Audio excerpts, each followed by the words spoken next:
I'm Jay Horton. I make movies that make money. This is how. Today, I'm going to talk about self-promotion and how it's not only become necessary in independent film distribution, but how it's not a dirty word and can in fact be fun if you let it. There's an old pie-in-the-sky way of thinking amongst independent filmmakers that you can just make a good movie and the audience will just show up.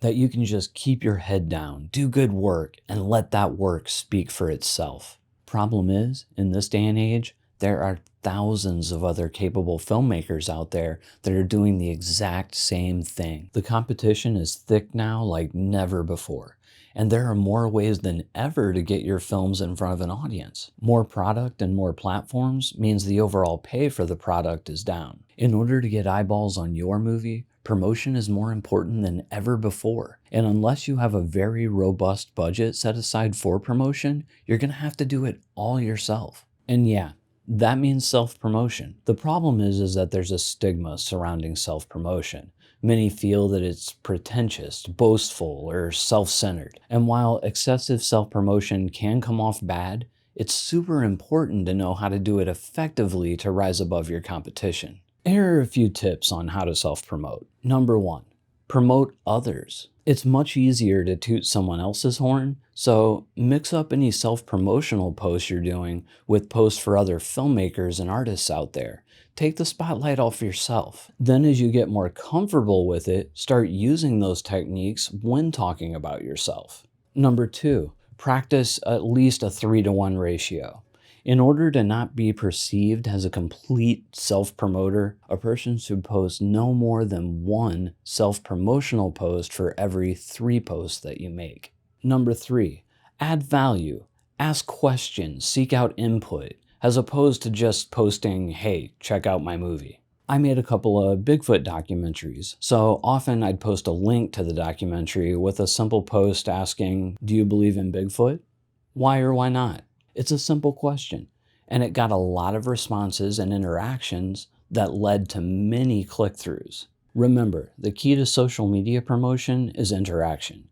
That should be your number 1 goal, not necessarily click-throughs. The more people interact, the more your future posts will be seen, and the more eventual click-throughs you'll get.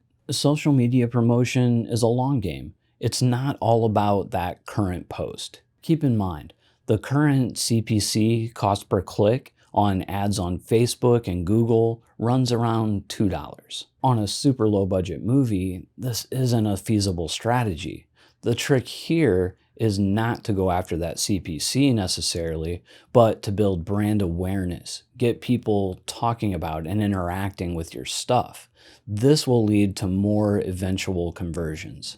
And yes, in spite of some popular rhetoric, Facebook is still a giant when it comes to successful ads. You just have to know how to place them properly. Twitter, YouTube, and Instagram are also huge for ads. Another place you might want to consider taking out a few paid ads is Pinterest. I've talked about this before, but it's not commonly thought of as a place to go for filmmakers to post their videos. So there's an area there that is still pretty virgin for filmmakers. If you use it right and soon, you're likely to get a good reaction. My current company page sees about 300,000 visitors a month currently. Now, I'm still learning Pinterest, but I am planning to do a video on Pinterest marketing for filmmakers very soon. So I was curious to what other filmmakers thought about self-promotion. So I went into a few Facebook groups and subreddits last week and asked other filmmakers their thoughts on self-promotion. Filmmaker tips from filmmakers. Personally, I love speaking to people about things I know, as you no doubt can tell. But when filmmaking or screenwriting, renovating kitchens or bathrooms, it's all about the work. Let the work speak for itself. If you need self-promotion, let others supply it, or hire someone to be your publicist. And then do what they tell you. If you're going to do your own self-promotion, promote the work. At some point when you're good enough, others will promote you. Yeah, here's that old thinking rearing its ugly head. I understand where this person is coming from, but this is not a realistic approach for a filmmaker today. But it's important to remember that those are lightning strike odds.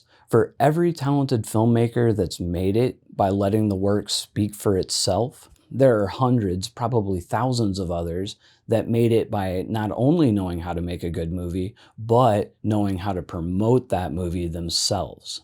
And I'd say there's probably a good percent of those who are perceived to be the let the work speak for itself filmmakers that are actually masters of self-promotion.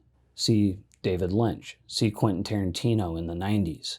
There's too much content out there to not do your best to cut through the noise and get the product to the eyeballs it was intended for. For the most part, filmmakers in the group seem to be down with self-promotion, which gives me some hope. Now, let's see if we can learn to self-promote well. If you want to learn how to make more money with your independent film, subscribe now. And if you'd like a consultation on the marketing and distribution of your next indie movie, check out my Patreon. But whatever you do, keep making movies.